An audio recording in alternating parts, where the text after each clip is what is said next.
Hey, Melissa. Hey, Amy. So we have another special guest with us, and I'm going to let her introduce herself and what she does. Sure. So my name is Krista Gauthier. I am the the director of the IMSE Foundation and the founder of Dyslexic Edge. Okay, so tell us a little bit about that. Sure. So I actually wear two hats. So, well, really three. I started all of this as a mama bear, right? So my Yep. 18-year-old is dyslexic. He is now a freshman in college, but it's been quite a journey.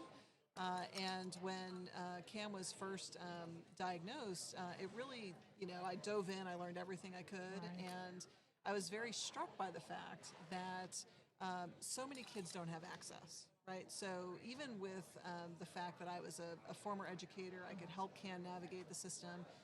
Even with all that, we struggled. And when I thought about all the kids who, are born into families who don't understand it, don't have access, don't have means, I really wanted to start something that made a difference there.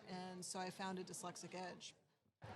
And Dyslexic Edge is a strength-based program. We do after-school. We do literacy intervention and STEM enrichment, with the idea of not only providing kids with that literacy intervention that they so desperately need, but also to show them where they shine, right? And so that STEM component introduces them to things that they don't normally get in elementary school, right? Okay. The things that show them where they are great, where they excel, right? So robotics and chemistry and space and things like that. And we're a big believer in the fact that you can't be what you don't see, right? And so Okay. to expose these kids to, we have NASA come speak, we have all these Wow. organizations that Okay. support us, and really giving these kids a vision into what they could be. Fast forward a bit, a year ago, I was invited to be the executive director of the IMSE Foundation, so the Institute for Multisensory Education. Decided that they really wanted to push their mission forward, and they started a nonprofit, and so I'm the executive director of that foundation. Wow, we. So You're when you busy. talk about combining, so it's OG or it's literacy support and STEM. The STEM side is not just bringing in people who can provide the lecture, but maybe some hands-on things for them to do because that's how our kids learn. Well, that's exactly right. So the STEM curriculum that we developed at Dyslexic Edge, it includes so much. It's everything from kitchen chemistry to space exploration to environmental, even like the science of music. Our kids in Washington, D.C. are now actually working on creating their own food, right? Wow. So sort of bringing in this Okay. kind of like, let's do some invention and innovation. And so we bring in speakers, but it is also that hands-on component. I mean, these kids, especially kids who struggle to read, Yeah. right? More than double the time is spent on reading in the elementary level as any other Right. subject, right? Right. So if that's where you struggle, right, then you're going to sort of falsely adopt this belief that you can't learn or that you're not smart. And so our goal is to say, like, yeah, we're going to help you with that reading piece. We're going to give you what you need, but we're also going to show you that you are indeed a lifelong learner. And so what we did is by partnering with the IMSE Foundation, we created the Book Spots and Beyond program. And so it's taking what we've learned in DC with Dyslexic Edge, and it's now bringing it to the national stage. And so we're talking with people in about 5 or 6 different cities where we can implement this after-school program for more kids. So you would open up physical locations in other places. Do you all ever do any of this virtually for people who don't have access? So we don't yet do it virtually. We have gotten that request, so that is on sort of the burner, so to speak, to explore. But we do look for those physical locations. We're partnered with organizations. One of the things, in fact, I'm talking at 2 p.m. today about strategic partnership. Okay. Because one of the things I've learned is we can't all do it.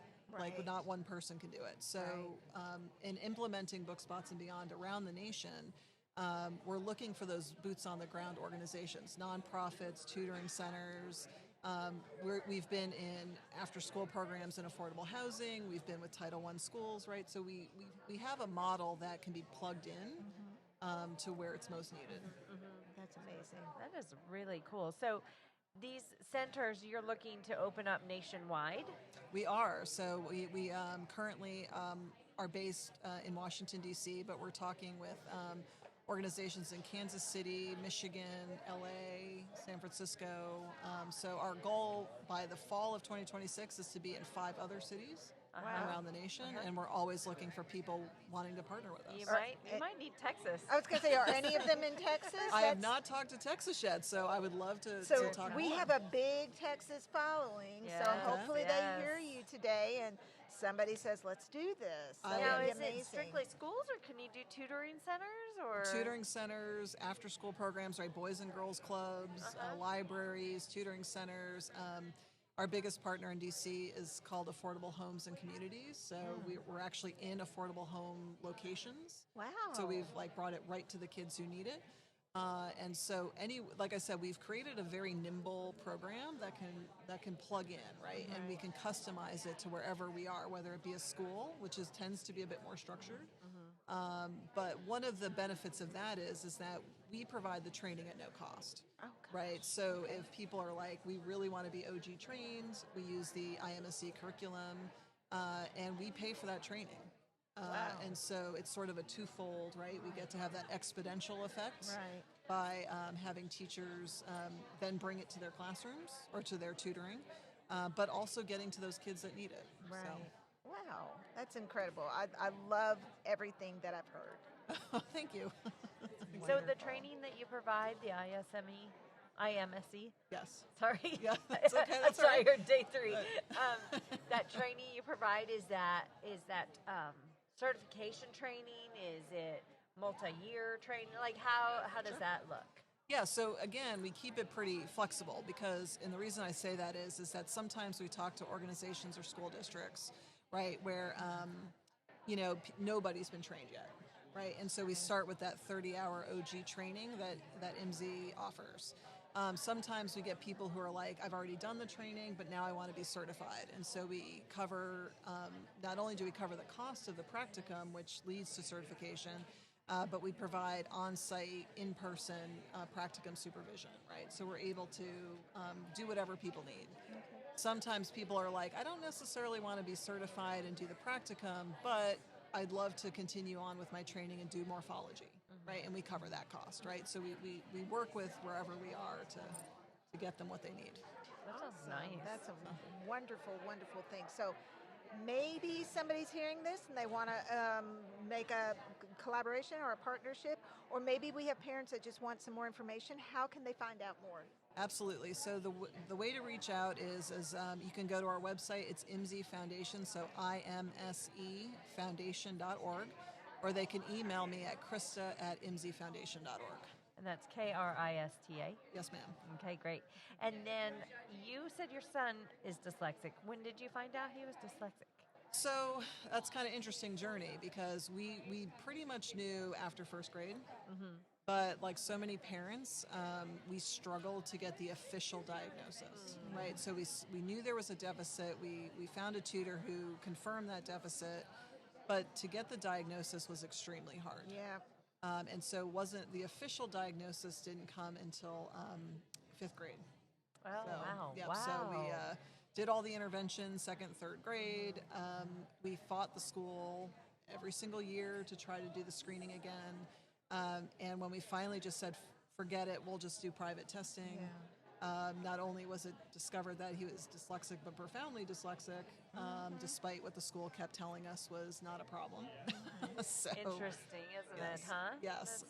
So, and that's why I started what I started, because even with all my background, right, it was a fight every single day. And so I think about all those parents who just don't have don't have the time, the resources, right? So we wanted to be that place for And them. I love that you're a resource for them. I mean, they may not have had knowledge then, but if they're listening, now they have knowledge of it. Right. That's exactly right. And that's our goal here with this podcast, too, is to share resources with anybody who's listening. Parents, teachers, practitioners. We want as much information as possible to get out there to them. Right, because it's all about democratizing this, right? Like it's all about creating equal access. It strikes me just how it's just not right that you have to have the money or right. It's like every kid should be screened. Every kid should have access to what they need to thrive.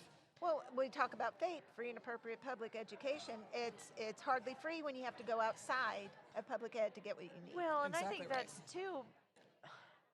It stems back to the schools not having the proper training and or the buy-in of what Right. dyslexia really is and why it needs to be remediated. Right.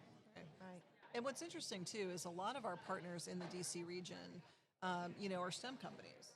And the reason is because they see these kids as their future workforce. Yes, that's And exactly right. Renee, we're in the fourth industrial revolution. It's a time of innovation, quantum physics, AI, like all of these things that the dyslexic brain is so well suited to tackle.